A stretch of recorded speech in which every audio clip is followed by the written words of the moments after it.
प्रणाम। हमारे शरीर में कई प्रकार के महाभूत मिले हुए होते हैं, यानी पंच महाभूतों से हमारा शरीर बना हुआ है। जल तत्व है, आकाश तत्व है, अग्नि तत्व है, वायु तत्व है और पृथ्वी तत्व है।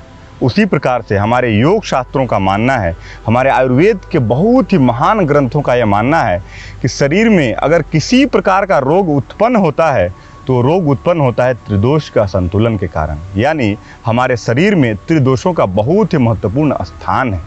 कई व्यक्ति इसके बारे में जानते भी होंगे, जो नहीं जानते हैं उन्हें मैं बता दूं कि हमारे शरीर में 3 प्रकार के दोष हैं। एक तो हमारा है वात दोष, पित्त दोष, कफ दोष।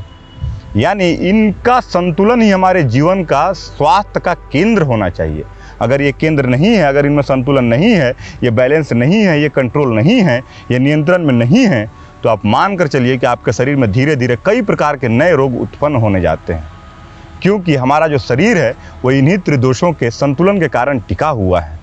अगर शरीर में आपका वात दोष हो जाता है, यानी अगर वात दोष के होने से क्या क्या रोग हो सकते हैं, तो कई बार जब वात दोष होता है तो शरीर में वायु का कहीं ना कहीं इधर उधर चलायमान गलत तरीके से हो जाता है। तो हमें नी पेन होता है, हमें जॉइंट्स में पेन होने लग जाते हैं, हमें अर्थराइटिस हो जाता है, हमारे बैक में पेन होते हैं। और कई बार तो पेट में जब श्वास भर जाता है, बहुत अधिक अपान वायु भर जाता है, तो ब्लोटिंग की समस्या हो जाती है, पेट फूलने लग जाता है। और यही वायु अगर आपके सिर में चढ़ गया तो व्यक्ति चलते चलते गिर सकता है और बेहोश भी हो सकता है। इतना कष्टकारक और इतना घातक ये है। साथ में ही अगर आपका पित्त दोष का असंतुलन हो गया है तो आपको पथरी हो जाएगा, आपको अपच की समस्या होने लग जाती है, आपको पीलिया रोग होने लग जाता है, और भी कई प्रकार की जो कष्टकारक बीमारी होती हैं, जो घातक बीमारी होती हैं, जो असाध्य बीमारी होती हैं, वो पित्त के असंतुलन के कारण होने लग जाती है। शरीर में बहुत अधिक अम्लता की वृद्धि होने लग जाती है। सबसे और अंतिम हमारा जो दोष है वो है कफ दोष। कफ दोष शरीर में जैसे ही आपका होगा तो आप देखेंगे कि आपके शरीर में बहुत अधिक थकान होने लग जाता है, बहुत अधिक लेथार्जिकनेस का एक भाव उत्पन्न होने लग जाता है, कोई काम करने का मन नहीं करेगा, मन चिड़चिड़ापन रहेगा। और सबसे घातक बीमारी मधुमेह, जो आजकल सबसे खतरनाक है, वो धीरे धीरे कफ दोष का संतुलन के कारण बढ़ने लग जाता है। इसे हम कैसे ठीक कर सकते हैं? योग में, आयुर्वेद में कई प्रकार के क्रिया बताए गए, कई प्रकार की औषधि बताई गई कि आप अपने त्रिदोषों को संतुलन में बनाए रखें। क्योंकि आप जैसे मान के चलिए कि जो हमारा देश होता है, जो राज्य होता है, उसमें कई प्रकार के कार्यपालिका, विधायिका, न्यायपालिका, इस प्रकार के स्तंभ होते हैं। अगर उनमें एक किसी में गड़बड़ होता है तो धीरे धीरे देखते हैं कि हमारा जो स्टेट है, जो कंट्री है, जो नेशन है, वो कोलैप्स करने लग जाता है। ठीक उसी प्रकार से हमारा शरीर भी है। त्रिदोष में अगर किसी में भी थोड़ा भी इम्बैलेंस होता है तो देखेंगे कि धीरे धीरे शरीर में गड़बड़ी उत्पन्न हो जाती है। इसे ठीक हम कैसे करेंगे?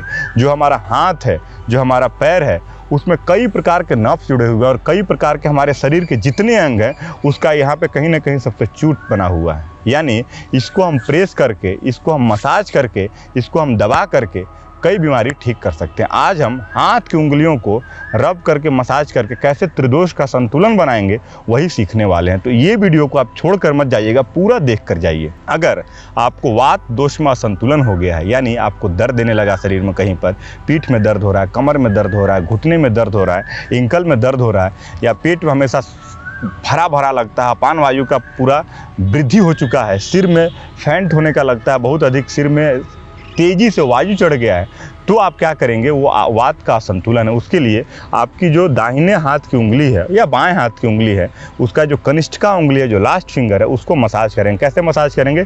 इस प्रकार से पकड़ेंगे दूसरे हाथ से और ऐसे लेकर के ऊपर से नीचे जाएंगे, ऊपर से नीचे जाएंगे।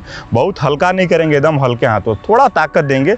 इतना भी ताकत नहीं दे देंगे कि दर्द और अधिक उत्पन्न हो जाए। धीरे धीरे मध्यम मार्ग को हमेशा अपनाएंगे। बहुत अधिक आपको ये बहुत अधिक खुरदरा लगे तो हल्का नारियल का तेल या सरसों का तेल का आप उपयोग कर सकते हैं, उसके साथ में लगा करके करेंगे। जब दाहिने हाथ की उंगली हो जाए तो फिर आप बाएं हाथ की उंगली को भी इस प्रकार से आप मसाज करेंगे। जब ये काम हो जाए तो हमारा दूसरा जो दोष है वो दोष है पित्त दोष। पित्त दोष यानी पथरी हो गया, पीलिया हो गया, आपको अपच की समस्या हो गई, तब समझ जाइए कि पित्त दोष आपके शरीर में धीरे धीरे बढ़ने लग जाता है। और भी उसके कई प्रकार के लक्षण हैं। जब ये हो जाए तो आपको क्या करना है? जो इंडेक्स फिंगर है, हमारे दोनों हाथ की उंगली, जो इंडेक्स फिंगर ये है, उसको मसाज करना। कैसे करना है? उसी प्रकार से इसको भी करेंगे। ऐसे कर देंगे, बाकू उंगली को नीचे, और इसको इस प्रकार से मसाज करेंगे। यहाँ कर लेंगे जब दाहिने हाथ को, तो फिर आप बाएं हाथ को भी करेंगे। थोड़ा आप तेल का उपयोग कर सकते हैं। जैसा आपको अच्छा लगे, जैसा सहज लगे, वैसा ही आप उपाय अपने आप में अपनाएंगे।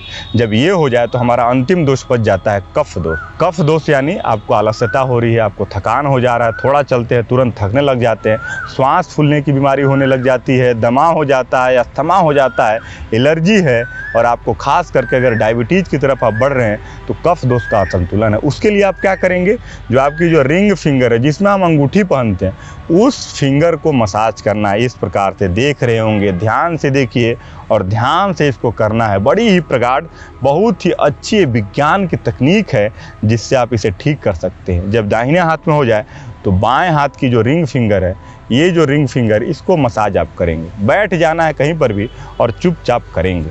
अब आपके मन में ये प्रश्न आएगा कि कितनी देर तक करेंगे, तो आपको 2-2 मिनट प्रत्येक उंगली में करना है।